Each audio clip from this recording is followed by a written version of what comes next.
board see that? I, for one, hope to see us in person sooner than later. Okay.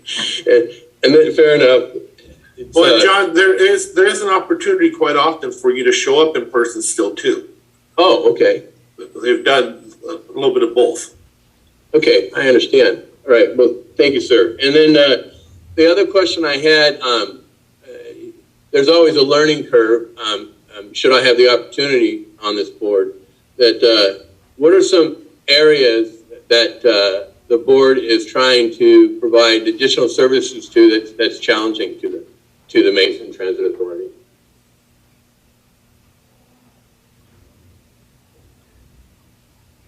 Some areas of challenge that we have that are, I would say finding enough people to drive the buses. Really? We had some of our routes because we didn't have the personnel to do that. Every morning, I'm usually getting to work usually by 7 in the morning, and I'll pass a bus that's going out to pick people up. So I would say maybe one of the challenges is definitely staff. Okay. And then making sure that we have the right routes that serves the most people. And my final question. Well, John, there's a little more on that one. I agree with Commissioner Trask, but another thing we're facing right now is just the lack of ridership. Through COVID and the changes that have occurred, there's been quite a change in how many have been riding, but we've also been changing on how we're doing it. Doing away with certain deliveries that we used to do to move more towards dial-a-ride and other on-spot services. Okay. Those are great challenges. So I appreciate that. So, and understandably, I'm not surprised.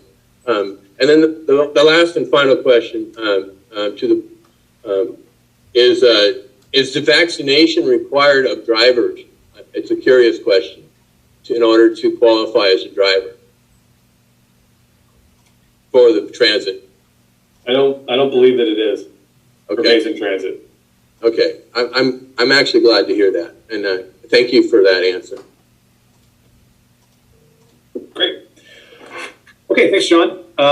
With that, I think we'll move on to Sandy Tarswell. Sandy, I think I see you on there.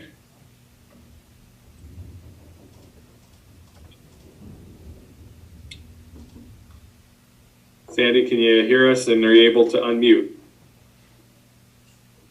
Hello there. Good morning. Good morning. Good morning. Sandy, Good morning, yeah, so if you're ready, we can just go ahead and dive right in with Commissioner Netherlands starting us off. Hi, Sandy. What do you see as the function of the Mason Transit Authority Board?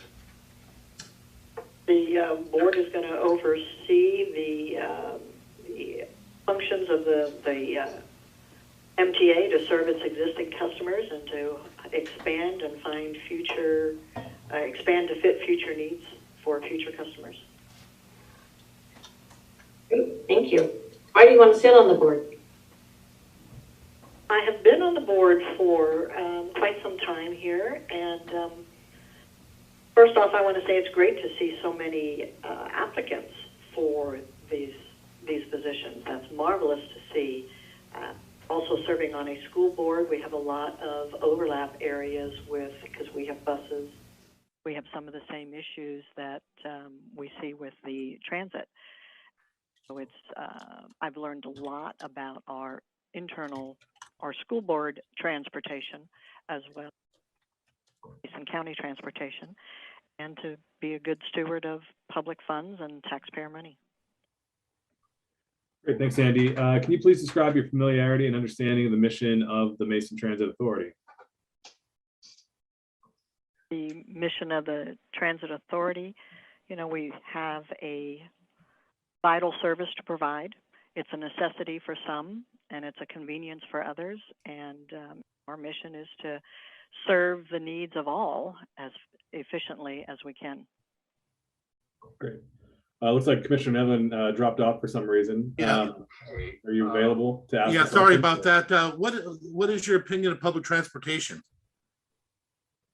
Again, it's a necessity for some and it's a convenience for others, and our job is to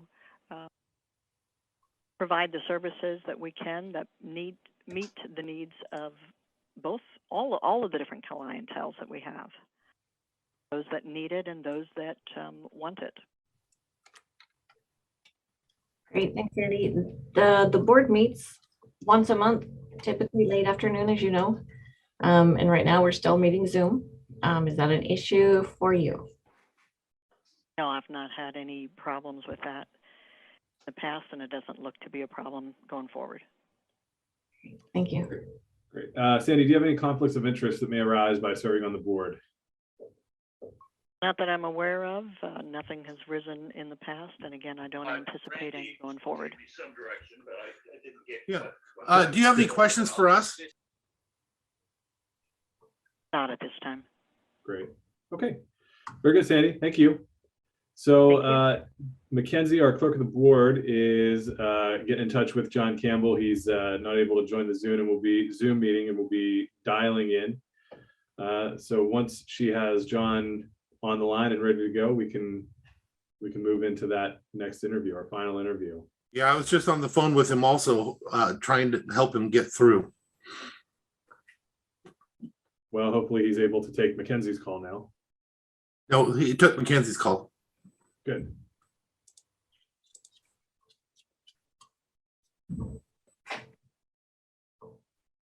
Good morning, commissioners. It's Mackenzie. I have John on the phone. Excellent. Very good. Thanks, Mackenzie. John, can you hear us okay? Yeah. Excellent. I've been trying to get on for half an hour. I'm sorry that nothing has worked. Not a problem. Not a problem. We're happy to have you here with us this way. So John, just real quick, we will go through the questions that we have for the interview. Commissioners will each take turns asking you a question. Just answer to the best of your ability, and we'll go through them, starting with Commissioner Netherland. Okay. So John, what do you see as the function of the Mason Transit Authority Board? I see the function of the Mason Transit Authority Board as governance. That is to say, we do not put, I would say, eyes on, hands off. Our business is to look over the organization, read the reports, make sure that things are being run appropriately by those we have designated, as our CEO, and to hire professional people and make sure that we've got the best professional help we can and are getting the bang for our buck. And if we're not, change the leadership. Great. Thanks, John. Why do you want to sit on the board? I didn't quite hear you. Why do you want to sit on the board? Why do I like being on the board? Sure. Is that the question? Yep. Basically, it was why do you want to sit on the board? Why do I want to be on the board? Well, I think that the board is very much analogous. I seem to have a ongoing cold. I'm sorry about my voice this morning. I like being on the board because it seems to me an extension of my opportunities for service on the school board. Bus service, Mason Transit, is absolutely essential to sustaining civic life in our area. If people can't get to doctor's appointments, then things are not working well with the state. If people cannot get to their work, then an area is going to economically be weakened. And I see it as an essential public service. There are a lot of people that cannot afford public transportation, and can't afford private transportation. And we need to provide for those people, if we're going to have a representative government, a way of participating in civic life. And so I think the MTA provides an essential service for citizens in the community, for those that elderly that need to get to medical appointments, or for those that just need to get to appointments to take advantage of civic services, and also for those that have well off, but we could get off the road. So I think it serves to improve environmental health as well as public participation in civic life. Great, thanks, John. Can you please describe your familiarity and understanding of the mission of Mason Transit? My priority? Your familiarity and understanding of the mission of Mason Transit. One of the key things that I've seen in Mason Transit over the years is that this is an organization that has some public spirit within it. We seem to have fostered an atmosphere among our employees that this is a good place to work. And I think that serves us well, is essential, because we cannot always compete economically with other bus companies that are around the area. So I think a leadership that encourages and inspires trust and loyalty to the organization is central to our history, and is part of what I would like to see going on in the future.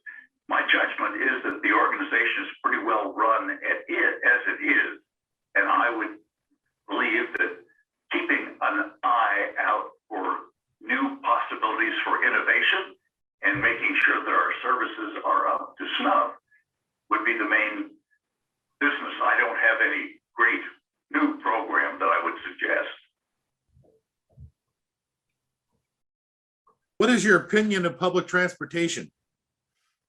Well, I think highly of it. I think it's absolutely essential to representative government. If we don't have public transportation, we're emphasizing the well-advertised class divide of this country. And I think that public transportation is going to be increasingly important in the future when our highways are increasingly clogged with automobiles. Public transportation is going to be all the more important as an alternative to the automobile. And if I was to, say something about what I would see for the future, I think we need to encourage more people more strongly to use public transportation at the same time as making it attractive to use. So I see it as vital to well-functioning government and community. And without it, both community, government, and to throw in a third, economics, is going to wilt. It's necessary for a healthy society. And notice how close to the people MTA has been since its very beginning. That's one of the things I'm really proud of about MTA. This organization came from the people, has been sustained by the people when they agreed to raise their taxes, when we've been threatened. And I think it continues to enjoy public support. And I would certainly like to see it have that same relationship to the community. I think that's important for its sustenance and future. Great, thank you, John. So the board meets, as you know, once a month, late afternoons, and right now we're meeting via Zoom. Do you have any problems with that? There's no problem with that with me. I'm glad that we have the Zoom meetings. Our connections have generally been pretty good. And I haven't had any problem meeting then or at other times, virtually as well.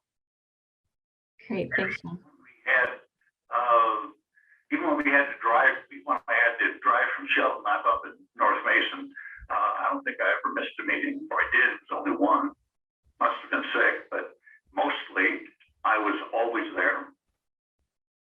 Great. John, do you have any conflicts of interest that may arise by serving on this board? No, I don't think so. I think I have a convergence or complementarity of interests with the school board, because I think as an elected official, I stay pretty well in touch with the community, and I've been sustained in my position several times by the community, and hence would have a sense of what the what its needs are. So I don't have any conflict of interest at all that I can think, but a convergence of them. Do you have any questions for us, John? No, I just wish you guys well in your choice. I think it's important to have a board that sustains the manager and also has a critical eye out for the budget, for the use of public funds, how they're being allocated, and for reaching out to the community to encourage them to use public transportation and to, you know, try to improve the general image of public transportation. There are all sorts of conditions and peoples on buses, and we should delight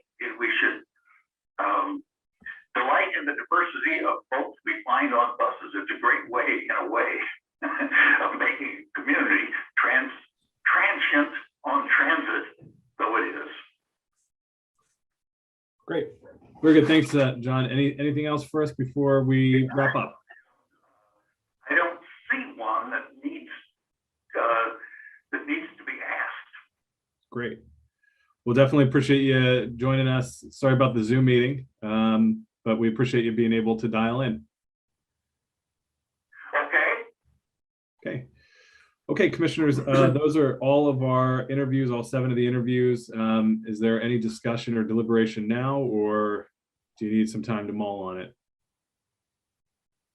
We have so many great applicants. I would like to maybe think on it a little bit more before making a final decision. Okay. And just Diane, for a reminder, out of the 7, we have how many spots to fill? You have 4. 4 spots to fill. Okay.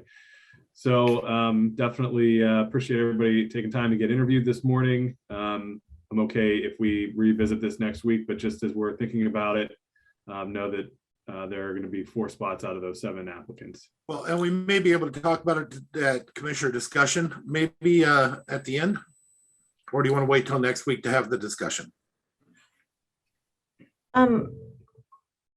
Having a little bit more time to think about it, probably by the end of when we do our commissioner discussion, I think would be fine. Okay, so stay tuned, I guess. All right, let's move on to the Sheriff's Office. Chief Hanson, are you with us? Yeah, I'm here. Okay. So, well, we negotiated a contract with our medical service supplier back in 2017 to provide inmate medical care. That contract's been updated a couple of times through addendums and amendments. The last addendum or amendment increased the nursing hours, but we failed to include the holiday nursing hours. So this is kind of a repair to the last addendum, and we're asking the commission to approve the nursing holiday hours increase from $28.50 to $30 an hour from January 1st, which was the day of the last amendment.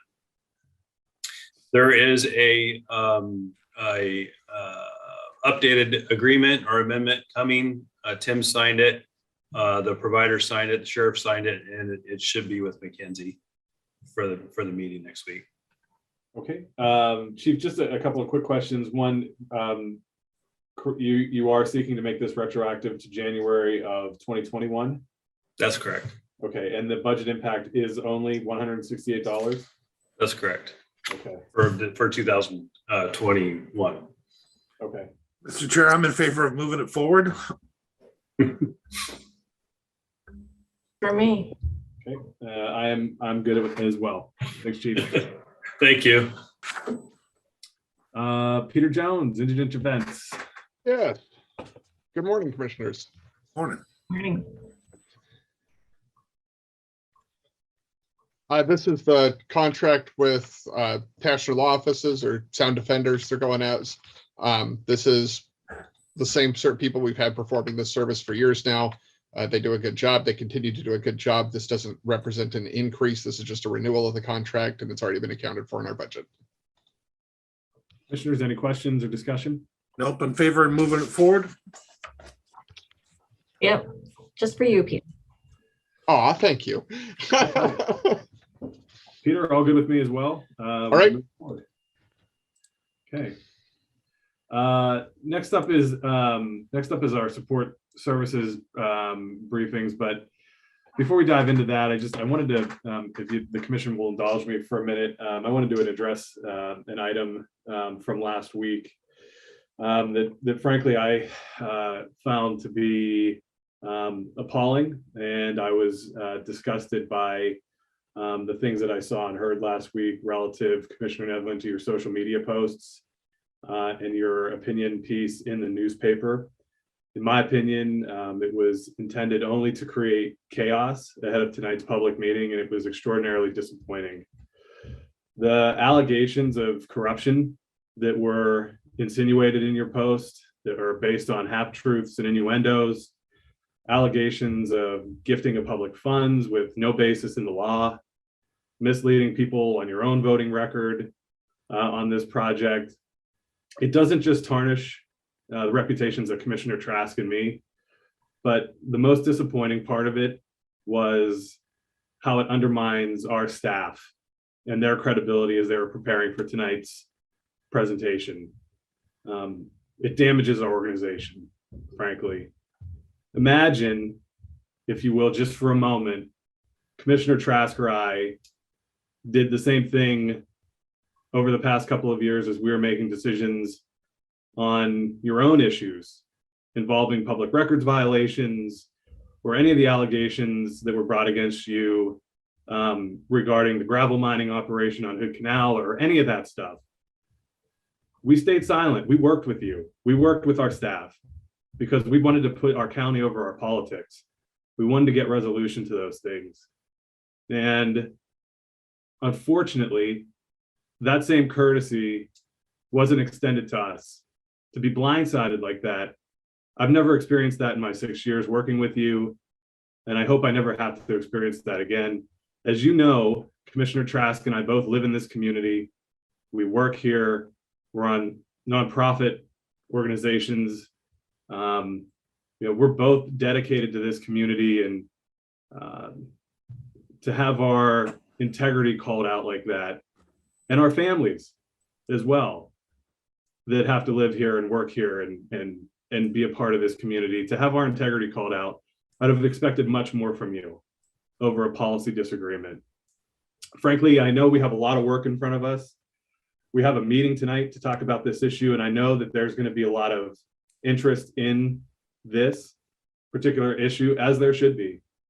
This is a big decision for us, but I won't tolerate having this conversation with any of the innuendo out there that we are somehow, if we're in support of this, supportive of illegal activity, that we're lining our pockets, that we're corrupt in any way, shape, or form for making a legitimate public policy discussion. I really hope we can figure out how to work together going forward as part of a team. But before we got into today's business, I just felt the need to address that, as it's been a very difficult several days, I think, for a lot of people based on some of those accusations and comments. So as far as accusations, and I've read some of your emails back to people, as they said to you in there, those were their words, not mine. My words are pretty simple, and they were in there. I even said not to put aspersions things upon you guys that I can't justify, that maybe you can, but I can't. That was the closest I came to that, but you're going to take it however you want to take it. Now, when it comes to the stuff that was in it, it is accurate.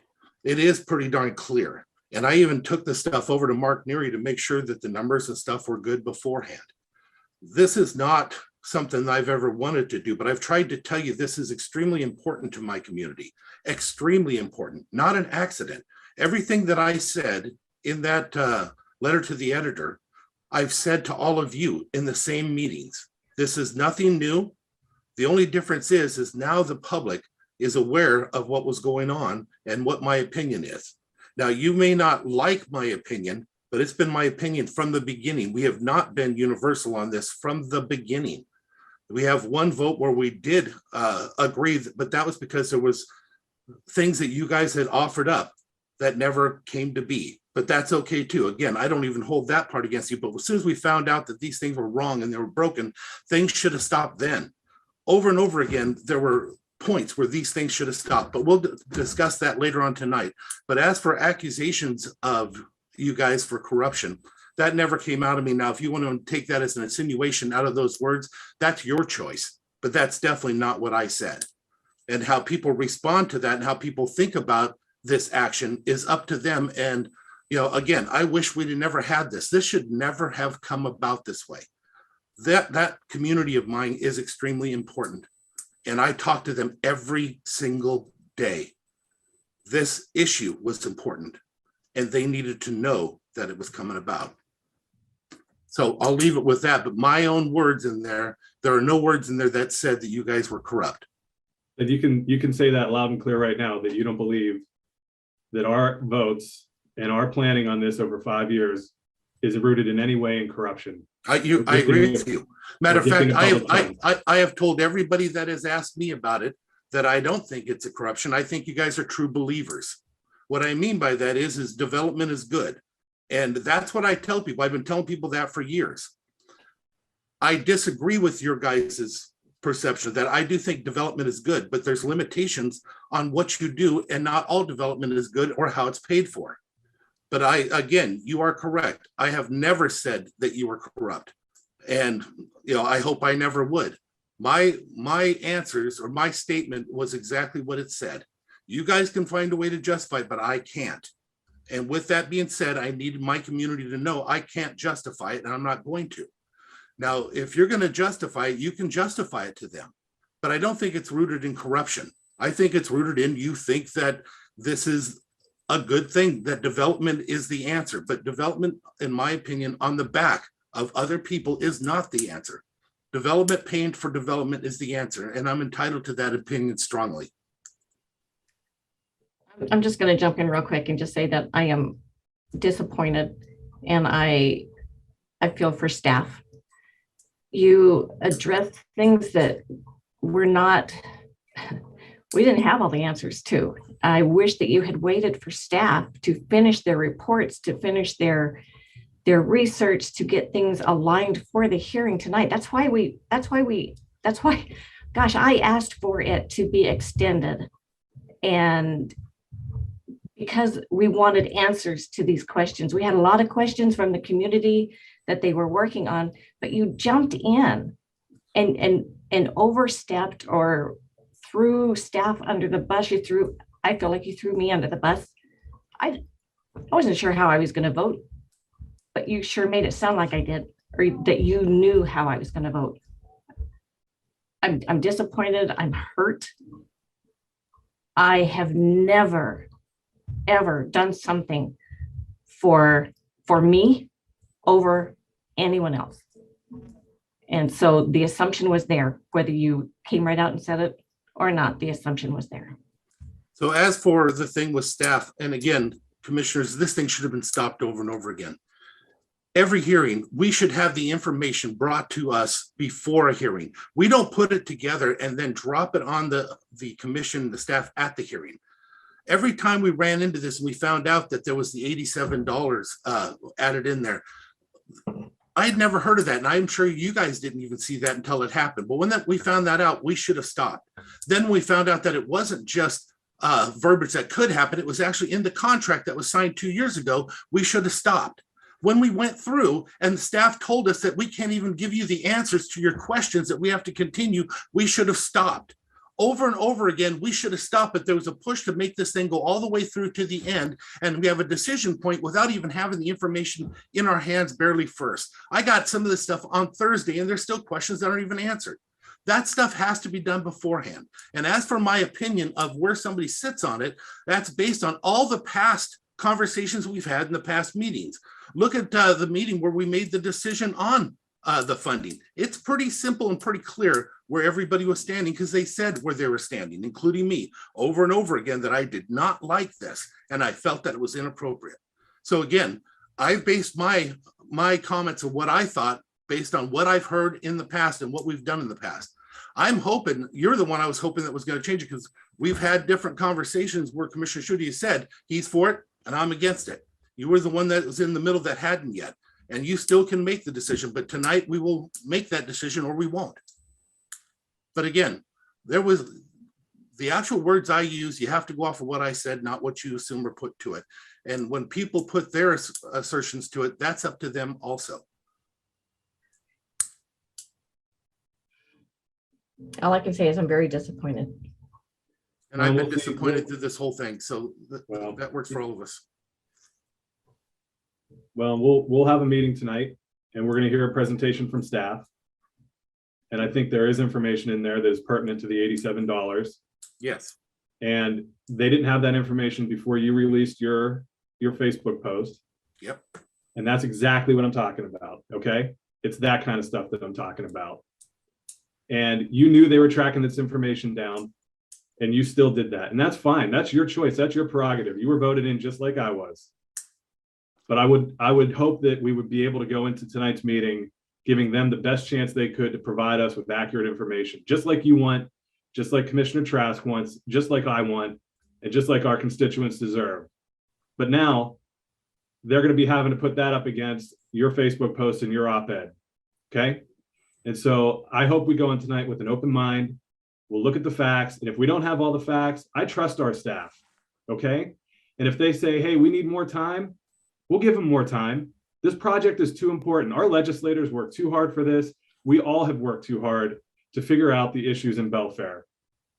Our other utilities in this county now think, because of the things that have been said over the past week, that their rates are somehow tied to the decisions that we make in Belfair. That's completely untrue. And you know that because you voted for all of those rates, as we all have every year. And I emailed each person that said that put the connection between Lakeland Village and let them know that that wasn't accurate. Okay. And again, in my words, it never said it was. Okay. But again, it's creating this environment where we can't have honest and open dialogue together as a commission or as a team. And that's what I think is the most disappointing. We're together every Monday. Open and honest dialogue has been happening from the beginning. And on this, that $87 was in there, and it still is. So on Thursday, they find out. Now I know that they had, not us, the Public Works Board had an email asking if it could be changed, but it was there and it's still there. The $87 is still there. This commission has not changed anything. There was a contract signed that said it's there. The only way to change it is to actually change it. So all that was completely accurate. The fact that there was an email for Public Works Board asking if it could be changed did not change any of the facts. And the fact that we have an email now that says that it can, or maybe it can, because I haven't actually even seen that email. But it'd be nice if, even if it says it can, we still have to do an action to do it. So again, nothing is inaccurate. You just don't like the timing, I get it. But the people needed to know this was happening. They should have known when it happened 2 years ago. I should have known when it happened 2 years ago. And when we found out, we should have stopped it immediately. Commissioner, that kind of leads to my point. You released the information before we had all the information. And so I think that by doing that, you did put thoughts into people's heads. And I 100% want transparency. I said that from day one. I want transparency. I want people to know what's being presented to us so that everybody can take a look at it. But I think you jumped the gun on that one. I think if you would have waited, if I would have waited, what we did. Commissioner, please let people know that there is a meeting coming up. Absolutely. But when we have all the facts, everything was put out there. I think that your post was lacking that. Okay, and again, everything should have been given to us before we set up a hearing and had a decision point. But aside from that, the $87 is in place. That was signed. That's in the contract. That is the information, and that's true. There's no getting around that. And on Thursday, I hear we have an email that says that it could be changed, but we still haven't. So that is all completely true. And when we were talking about it and we found out, it should have stopped, but it didn't. So they needed to hear that we have a contract in place that said this. Now, if we're going to change it, then let's change it, because I want to change it. I don't want it in there. But right now it is in there. Here's the thing, Commissioner. When we voted to approve that contract, when that was voted on in 2020, okay, Commissioner Trask and I both said two things. One, we want to make sure that we're able to keep the rates affordable and where they are. The other thing that we talked about was that we believe that that should have been long-term general obligation debt for the county and not a revenue or rate-based debt on the utility. Okay, Yes. we committed to those two things, and that's why you voted to accept the loan. Okay, now we learned that the $87 was in there. After that conversation, staff was figuring out the process to see if that was something that could be changed. If it couldn't be changed, then absolutely, I would have been supportive of stopping things right then and there. Okay, once we found that out. But there is a process to change it. And so being able to have that process in mind, going into tonight's meeting without this circus that is now created out there over this $87 that neither of us committed to, by the way, that can be fixed, by the way, if we choose as a commission. It's just, that's the frustrating part. And so, you know, there's the Mark Twain saying that a lie spreads halfway around the world before the truth puts its shoes on. There was no lie in any. I'm just saying, listen, I'm listening. Listen, Commissioner. The fact of the matter is these things spread like wildfire without having additional context. We were still running down those details. And when I talked to Mark, he did not know if or when we would get an answer because it wasn't even us doing it. It was being sent out to Public Works Board to the Attorney General. But either way, the people needed, Commissioner, let me speak this. The people needed to hear what was in front of us. Now, if it can be changed on Thursday, we didn't know if it could be changed. All we knew is there was an email. The people needed to know that this was part of the decision point. You may not like that I shared that, but what I shared was 100% accurate. It's already signed in the contract. It was signed 2 years ago. And I hope that, and I believe that none of you knew. I do believe that. I know I didn't. The first time I even got a briefing on it and heard it was, what, 2 months ago, a month and a half ago. Then I didn't even know that it was in the contract the way it was until only about 3 weeks ago or 2 weeks ago. Either way, when these things happened, again, it should have stopped, but to let the people know was necessary. But what they should know that it's in there so they can help you to make a decision and tell you what they think about it. But what you didn't let people know is that staff was still working on figuring out if that was something that we were going to be held to or something that we could change. And that is the problem. We didn't have that answer on Thursday, which makes it even worse that you put that information out there without that context on Tuesday. Okay? That's the point that we are making. That's your opinion. They need to know. Yes, it is my opinion. They need to know, and I don't regret that part one bit. I know you don't. I put the exact verbiage of the contract into that letter. The exact verbiage, word for word, of what we signed and what we have. That's what we're held to until that changes. And it should have changed. And that's why we had staff, and that is why we have had staff trying to learn more about that clause in the contract that we all signed. But you beat them to the punch. As you continue to move this forward without that information, they needed to know. You should not have been moving this forward when we found these out. That again is my opinion. And that again is why the people needed to know. And we'll decide and we'll figure out if the people needed to know it. I think it is. It's in the contract. We're signed. It's already committed. And we didn't sign it. The chair signed that particular one. But I don't think that the chair knew. But when we did find out, we should have done something about it, and we didn't. And because we were not doing anything, the people needed to know. Not on, we're talking, I only let the people know a few days before this even happened. They should have known this 2 years ago. I should have known it 2 years ago. So, but you just said you've known about it for 2 months, and you just let people know last week. Okay? So no, the first time we heard about it was about 2 months ago. Remember, it was in our briefing. It was a footnote at the bottom. And then that's when we started asking questions. I didn't know about it until I asked our administrator, because he sent an email from one of the things trying to explain it. And I said, that's not the way it reads. Mark, the way it reads is that we've actually done this. And then Mark sent me a copy of the contract. Then I read the contract and went, oh, son of a gun. This is not proper. This is not right. This is not what was promised. What was promised was several different things. One of them was that we weren't going to raise rate. Two of them was that it wasn't going to be on debt, and both of those are in that contract, that it is an obligation directly on that utility. And so when you see that, they need to know that that's what we did, that that's what's signed by this commission, and that's what we're under. Here's the best part about it. If you go back to that same meeting, you will hear me say over and over again, this is not an agreement to take the money. Because of this loan, it was a line of credit, could be $1 even. This was an agreement just to go ahead and move forward with a line of credit with those provisions, but those provisions never happened.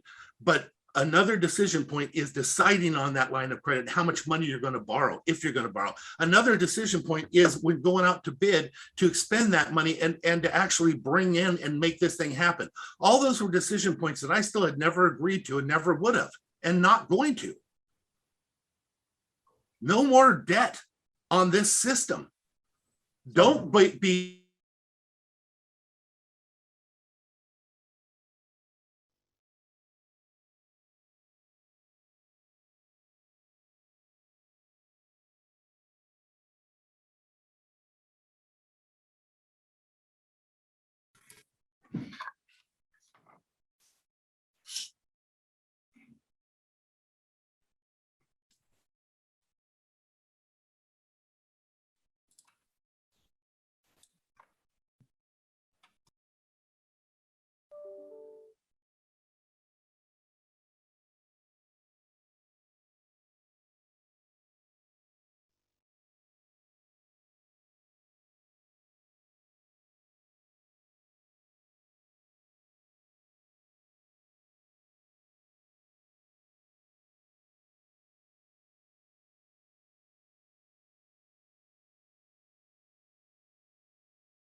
Leanna, can you hear me? I can hear you. Okay. So probably in everybody's best interest, having a little bit of technical difficulties with our internet connection. So we're going to take a break for 5 minutes. Let's call it back at 10:20.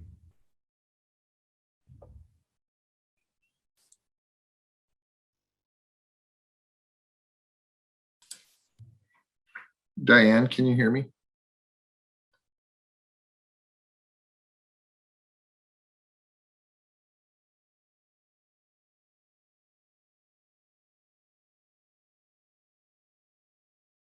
Take a 5-minute break and be back at 10:20. And if everybody's good with it, we'll go right into our briefing agenda. Save a little bit for tonight.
Welcome back, everybody. I think we're all set. I think the internet is back on track. And so with that, I think we'll just go ahead and move into our items from the administrator and begin with just kicking it over to Mark. Thank you, Commissioner Schutte. Our first one is a news release from Diane. Actually, Diane has all the three. I'll let you jump into all three of them, Diane. Okay, so first, yes, I'm asking to release news release to solicit applicants for the Parks and Trails Advisory Board for the February 15th meeting. I'm good with moving forward. I'm good. Okay. Thank you. So, and I'm also for Parks asking that we extend the contract with the North Mason Little League for concession services up there. This will be for 2022 through 2023. Absolutely. Now, in it, it says it was not extended. It wasn't. In 2020, they had the option, but because of COVID, we never did open up the field play. Okay. So now we're ready to go. So they're asking if we could use that extension. I'm in favor. Same. Thank you. And the next one for Building 7, Kelly Frazier, he can give you an update.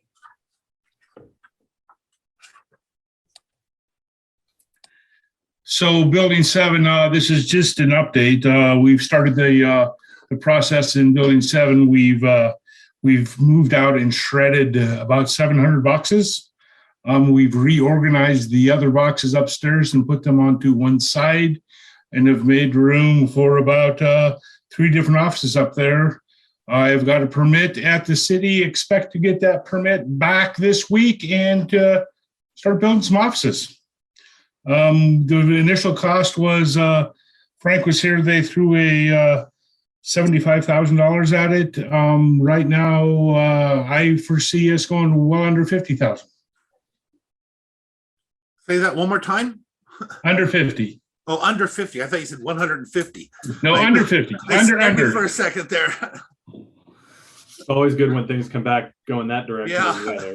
So. Well, I gotta give it up to my staff, but we're doing all this in-house and they were doing a knockout job and we couldn't have done it without them coming under. But so yeah, that's helped out a lot. You and your staff have saved us so much money since we turned it into, put a lot of trust into your organization and asked you to do a lot of the things in-house. There's been huge savings over the years, huge.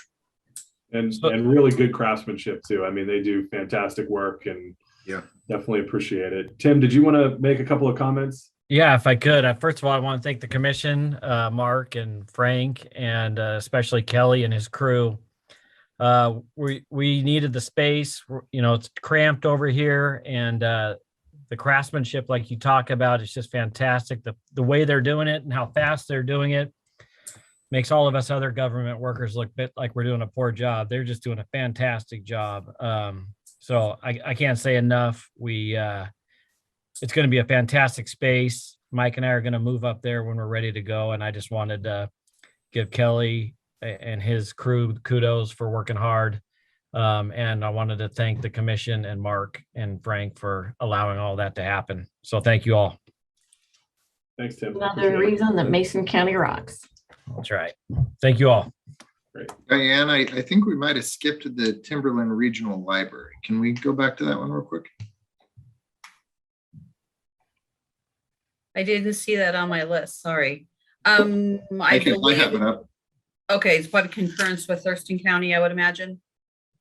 So yeah, Thurston County Commissioners have appointed Mary Beth Harrington to the Timberland Regional Library Board of Trustees to fill the vacant unexpired term that will expire December 31st, 2023. I agree. I do as well. Yep, absolutely. Thank you. Thanks, Mark. Yeah, not a problem. Let's jump into ARPA. Jen, I think, is going to present some information on ARPA, and this is in relation to, I think, the briefing that we had last week associated with reallocating some funds for PUD number 1. So, Jen? Yes, thank you, Mark. Good morning, commissioners. I'm going to go ahead and share my screen if that's all right. Sure.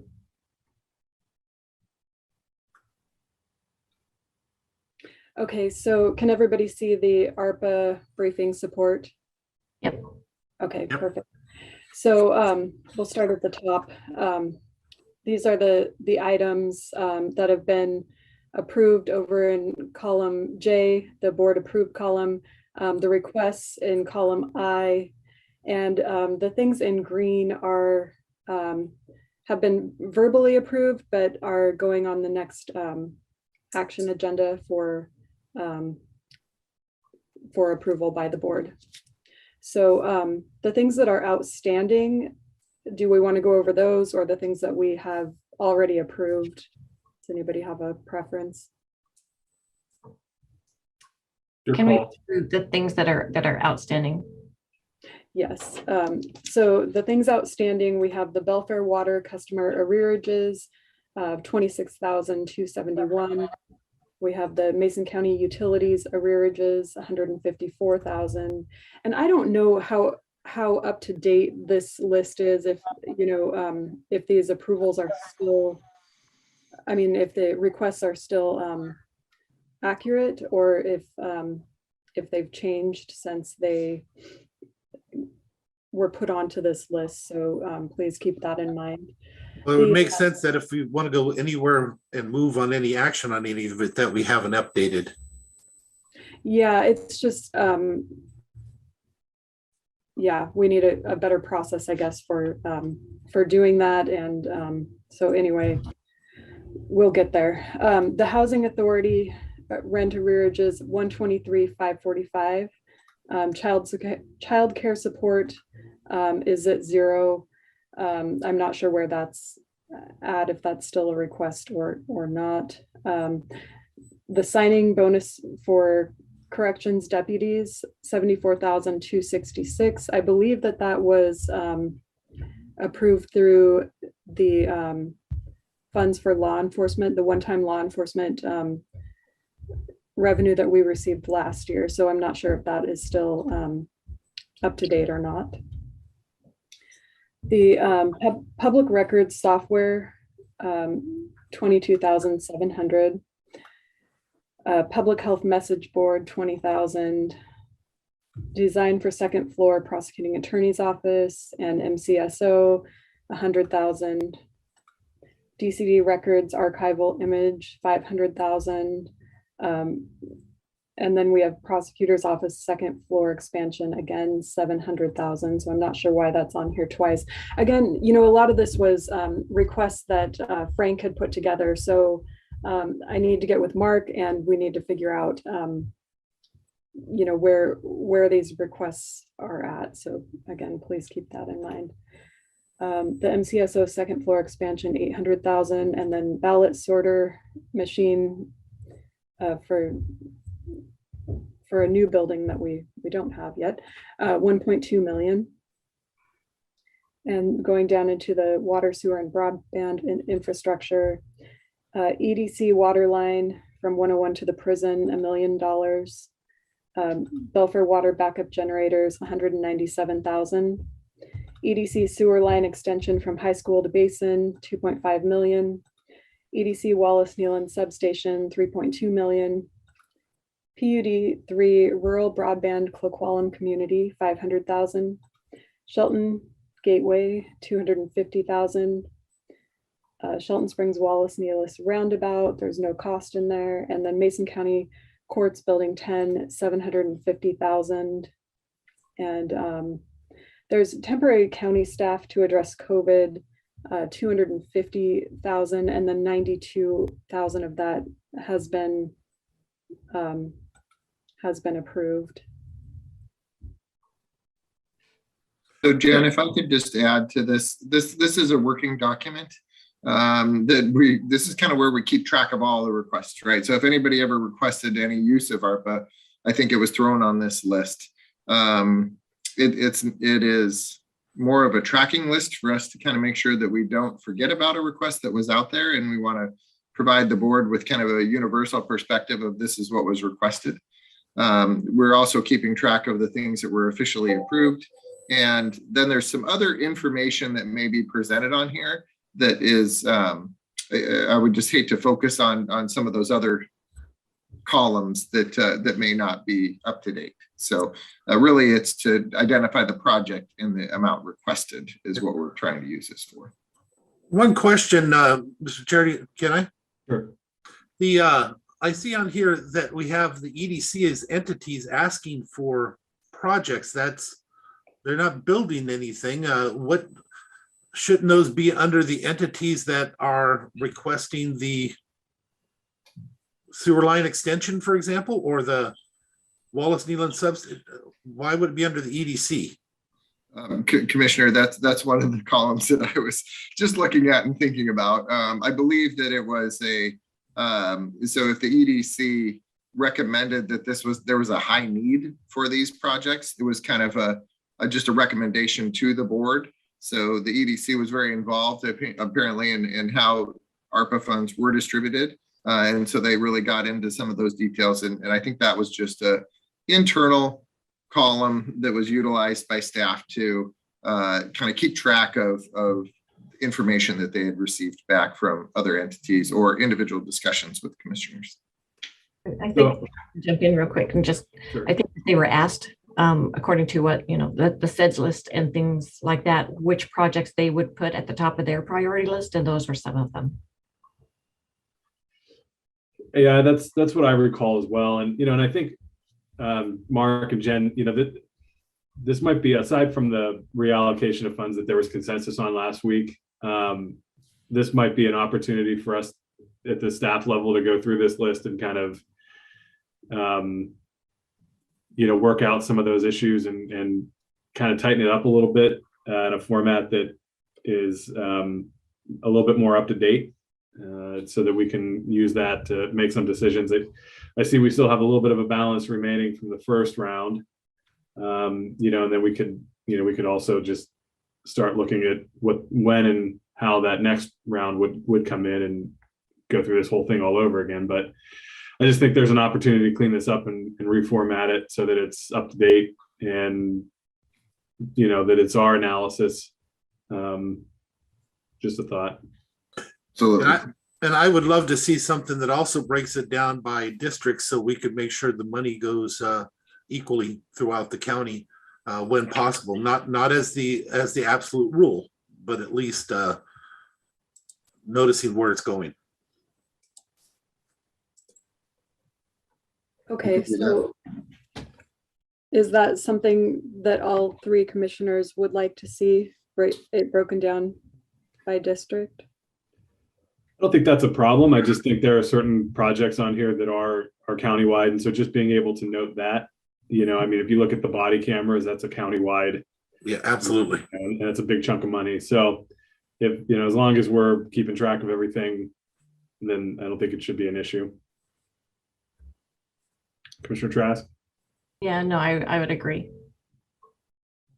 And as far as formatting, I think if we just maybe add on a date of the request, I think that might be sufficient. I have some ideas, Jennifer. We can talk about that after this meeting to kind of, I think that the point that I've heard from the commissioners is let's reach back out to these entities and make sure that this request is still current, and get any kind of up-to-date feedback from them. I think it's a great opportunity to kind of look back into this because, Jennifer, you can correct me if I'm wrong, is it March or April when we get our second distribution? I've heard April. Okay, so coming up April 2022, we're going to have an influx of some additional funds. So a great time to kind of get that information current and make sure that what we have presented here accurately reflects the requests of our partners.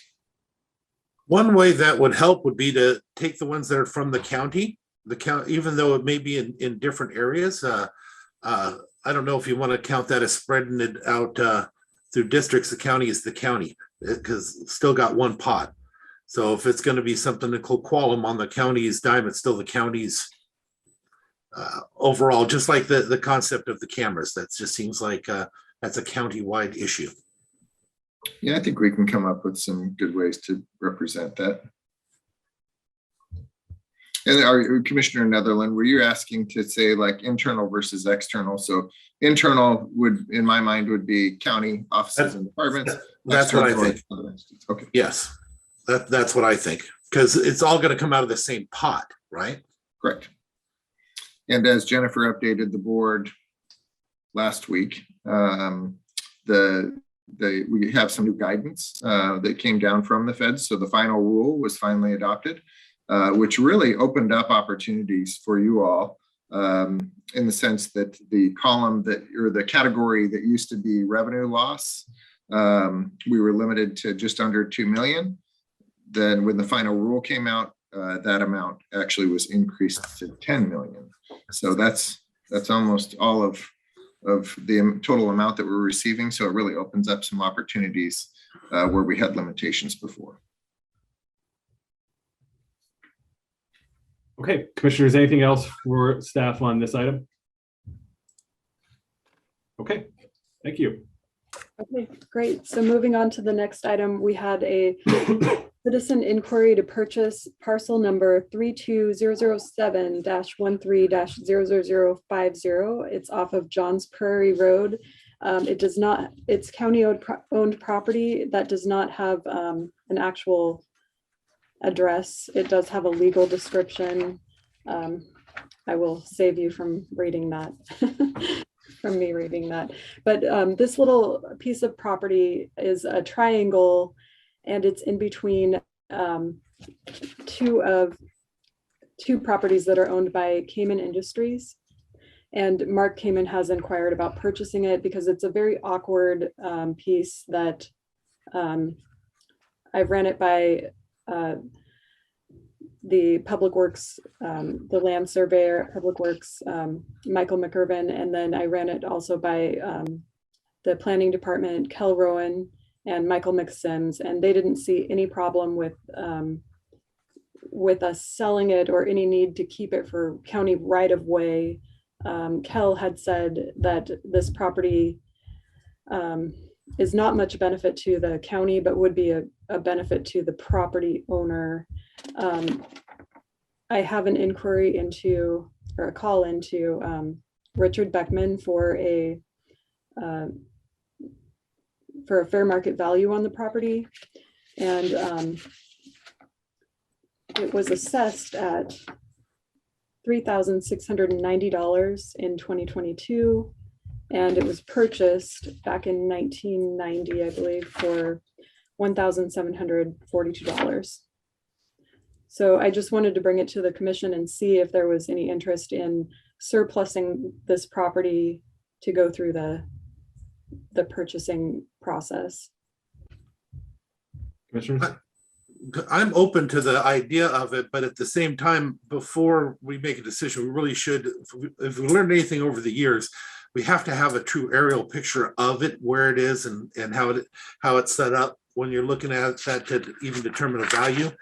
Just having the drawing doesn't do that. It doesn't give me an exact location in a picture. So if we could please add that aerial in the future for future discussions on it. And Commissioner Netherland, did you, listed on your briefing packet on page 60, I believe, is kind of a sketch that you're actually. A sketch doesn't cut it. Okay. I need to, if possible, I would appreciate to see an aerial so you see exactly the region where it's at. The Public Works does that all the time when they give us a presentation for surplusing a property or right-of-way easements. What I'd like to also, I see Kel's on there. I'll go ahead and I'll wait for a minute. Okay, Kel, what do you got? I have the parcel up and could share my screen if so desired. I would appreciate that. Yeah, that'd be great. Jen, I think you might have to stop sharing first. Oh, sorry. It's okay. And yeah, let's see.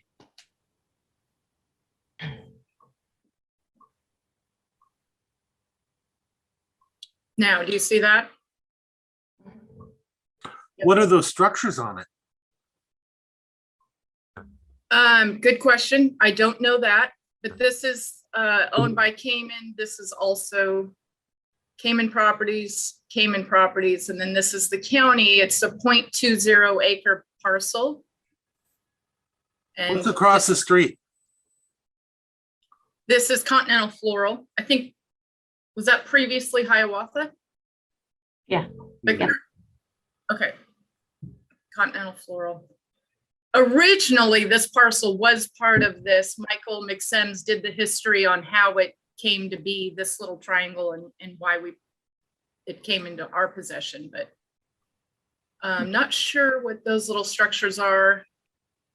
I could probably figure out from Google Earth a little bit better, but anyway, that's just. And we need to find out if there are utilities there, what the utilities are. Just because the assessment is so low doesn't mean the property has value that low, not even by a long shot. I'd like to see what the actual market value is on the property. I'd be interested to hear what Richard Beckman has to say also. Yeah. Yeah, definitely. I think we definitely need a little bit more information on this. Richard would be a good one to get that information from. And generally, I mean, if it's not usable for us and we can put it back on the tax rolls, there's some benefit to that. But I think we might just need to do a little bit more research on this and get some more information. Does that sound about right, commissioners? Yeah, and who owns it? When I say who owns it, is it Public Works or is it general fund? General fund. Interesting. That's a rarity. Yeah, especially out there. Yeah. Yeah, so I will, I just wanted to bring it forward, see if there was interest from you. So I'll get some more information and then bring it back. Great. Thanks, Jen. Thank you. So the last thing that I have is the 2022 budget supplemental appropriations and amendments calendar. Last year we had 2 planned budget amendments and that worked out really well, I thought. We ended up doing 3. We had an emergency one, which may happen again this year, but I think that planning for any more than 2 is really kind of overkill. So if it's okay with you, commissioners, we'll plan for one around June 7th, assuming that there is a meeting that day, and then December 20th for the 2 planned amendments. Commissioners, any comments or? Yes, I absolutely love the idea of 2. We used to have them to say almost every week. It sounds like a joke, but it was literally like that. So having them 2 per year is great. I would like to remind the commission, though, there's a position that's out there that we've been talking about for the sheriff's department, that CSO position, that even though we don't maybe want to open up budgets beyond time, there are times where a position can be created when they have money within their budget and they know they're not going to have to ask for a budget supplemental or anything on the position. Perhaps that's something we can still consider as we move closer, so we don't have to wait until June in order to create the position if we decide to create it. I was just throwing that out there for thought. Certainly, I don't have any issues with your proposal here, Jen. I think it's great that we're down to 2. I think this is a good plan. Commissioner Trask? Yeah, no, I agree. I like how you're staying on top of things and keeping us informed. Great, thank you. Then I'll send this out to all the departments. I don't need any action. I just wanted you to be aware and put your thoughts into it. So thank you very much. Great, thanks. All that I have. So that's all we had for you. I think that we can move on to Casey, Public Health.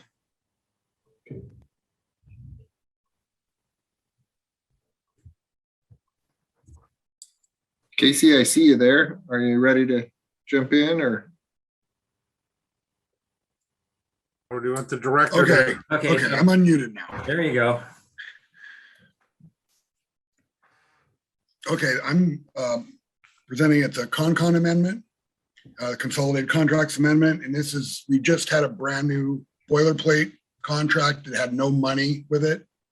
So this amendment provides a little over $2 million for public health, and some of the funding sources run all the way out to 2024. So for the 2022 budget year, all the stuff that was in there has been budgeted for 2022. So they're ongoing ones, because one contract year ended, then we have to start up the new contract cycle. So there's ad statement work for 8 different programs. And the first one is a COVID-19 mass vaccination FEMA funding. There's no dollar value associated with that because it's however much you use. We're no longer doing mass vaccination clinics, so there really won't be a dollar value unless something changes.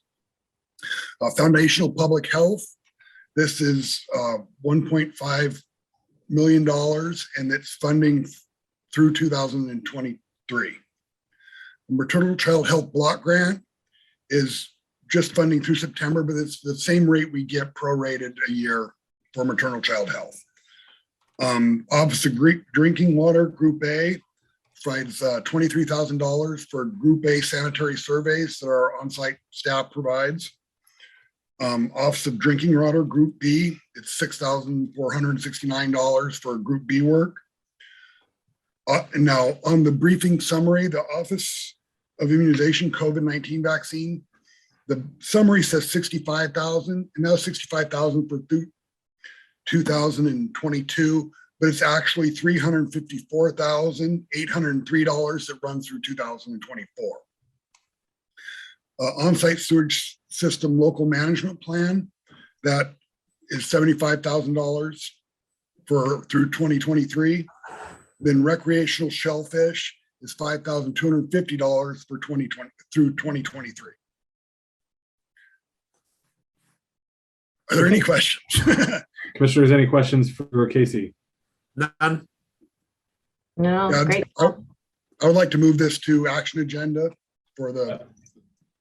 No issues moving that forward. Casey, just real quick, how much of an increase over previous year funding are we seeing in these different areas?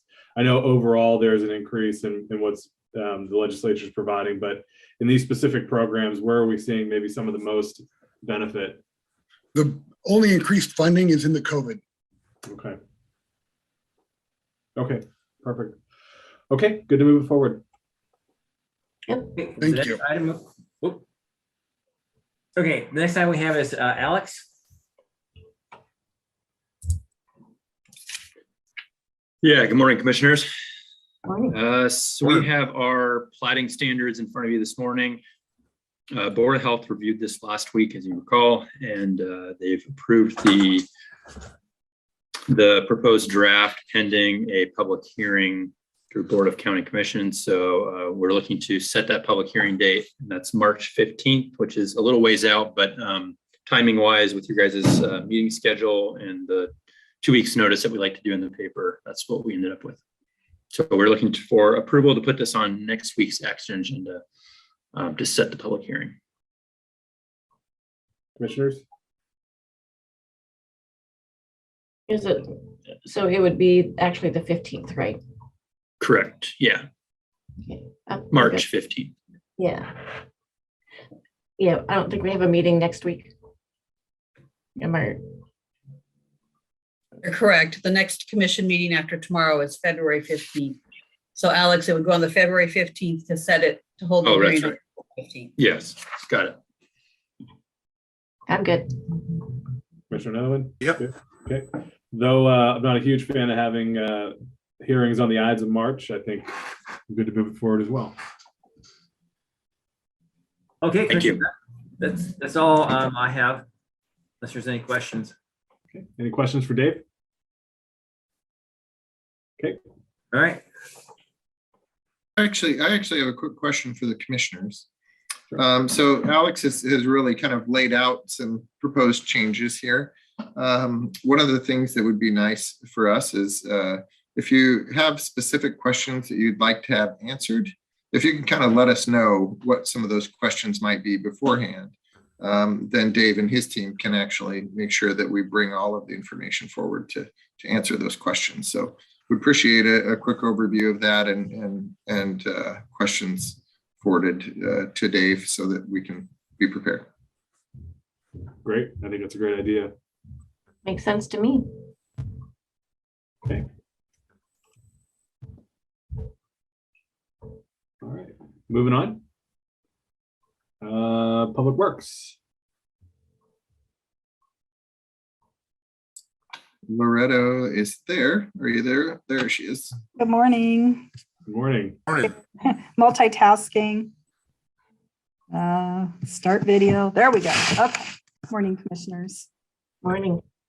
First up, we have some routine business, and every year we submit the road levy certification to the County Road Administrative Board. And we are recommending that the board authorize the chair to sign the road levy certification for 2022. Okay, commissioners, any questions or comments? No, I'm in support. Okay. All good. I am as well. And next up, Mike has a request for a road closure on Landon Road, and this is to move a home from one side of the road to the other. Yes, Craig Landon's requesting Public Works close the Landon Road, or allow him to close Landon Road to move a house from one side of the road to the other, from the water-based side to the landward side. And it would be from 10 a.m. Tuesday, February 8th to about 4 o'clock Wednesday, February 9th. We've reviewed his sign plan and have approved that. The local residents are all aware of the activity. They've been building the foundation for quite some time. So we did require them to put local traffic only on the sign so that they know that they can pass through. And it shouldn't be much of a problem. We'll have Rod available to monitor the process and make any recommendations we want to change during that. So we'd like to have this put on tomorrow's agenda, I believe. And commissioners, on this road, it's a short access to both sides of it. So where they're going to pull it across, I know the road extremely well. Literally, it shouldn't interfere with pretty much anybody because they can just go straight up the North Shore to hit the other entrance into it. It's fairly short on both ends from where this house is. I'm supportive. Mr. Trask? Yeah, I support, it would be very interesting to watch, I guess. Agreed. I'm supportive as well. All right, thank you, commissioners. So, excuse me, will you send down then whatever needs to go on the agenda for tomorrow? Yes, Diane, you don't have that yet, or I'll have to check with Mackenzie, but I want to make sure we have that. okay, yes, yeah, Kelly's got it prepared and ready to okay, go. thank you. Next up, I have a request to purchase 2 pup trailers off a state bid. What we originally did was budgeted for this for $225,000 to get 3 used ones, but we can't find any used ones. Pete has been working very diligently at that. So he came to us recommending to purchase these 2 at $93,000 a piece, which comes out about $187,283.26 plus tax. So we'll be in the $200,000 range. So we within our budget. Commissioners? And this was already included in the 2022 budget? It's in our 22 budget, yes. Okay, sounds no objection. Sounds like you can move forward. Thank you. All right, thank you, commissioners. Just a follow up, tomorrow we have on the action agenda the request to approve the mutual aid agreement that DOT forwarded to have in their mutual aid clearinghouse. And Commissioner Schutte, last week you had a question about whether there would be some cases or situations where we might not be able to render mutual aid if we could not provide, for example, proof of vaccination. And that indeed could be the case for certain agencies. Just to back up real quickly, this is not an exclusive agreement with DOT. It also allows the county to enter into agreements with any other participating entity in this clearinghouse. So for example, the city of Shelton may participate, Thurston County, Kitsap County, various agencies. And so if they were to put out the call for aid, then, and if we were able to respond to provide that service or material or equipment, we could do that. If it were personnel, And if the agency requesting the aid had a mandatory vaccination requirement, then it is possible that we might not be able to help out in that case. Okay, gotcha. Yeah, having had that conversation with you last week, I'm supportive. Same. Me too. All right. Thank you, commissioners. Great. Commissioners, anything for Public Works? I had one item, Loretta and Mike, maybe we can get together on this issue to talk about it a little bit more, but I had a conversation with Bob Cadle out of the Sunnywoods HOA. I think they had been working with you all on a RID. And I think maybe they might have even reached out to, I know for sure Commissioner Trask maybe, but maybe Commissioner Netherland as well, but definitely want to learn a little bit more about what they're proposing and how that mechanism works and all that kind of stuff. So if we can find some time to get together and chat about that, I would appreciate it. Great. Yes. Okay. All right. Commissioners, nothing else for them? Okay, very good. Okay, reached the end of our agenda. Any additional commissioner discussion? Do we want to talk about the MTA? Sure. Okay, amazing candidates and applicants. I know we have 4 spots. This is a hard decision because everybody is so passionate about transit and they've got great backgrounds and they're good people and so how would we do this? Would we go one or? Well, can I throw out one option of thought? Sure. In our establishment of how this board is supposed to be broke up, we're supposed to try our best to have equal representation amongst the districts. That's how it was set up. That's what the verbiage says. So with that being said, I know what generally what I'd like to say from my district, and I'd be willing to throw that out there for ready for that discussion point. Are you? So as I discussed before, trying to represent the district as best that I can. I'll go over everybody though, and for the other districts as well. John Campbell is the longest serving board member we have on the board. Sandy Tarswell is our current chair. Wes Martin has been working with us on everything when it comes to our financing and stuff. He's been a great asset. John Sheridan, the Port of Allen, we know how I feel about trying to get the ports in, but I'll go into that further. Steve Pierce, another great candidate from Lake Limerick. Ken Van Buskirk, I may have had my issues, but I've served with him before, and he's a dedicated board member. When he serves on a board, he works hard on it.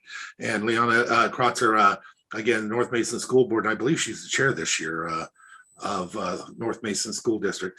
With that being said, for myself and my community, I think the representation is strongest that I want to make sure and put forward the North Mason School District as one of the representatives on that board, without a doubt.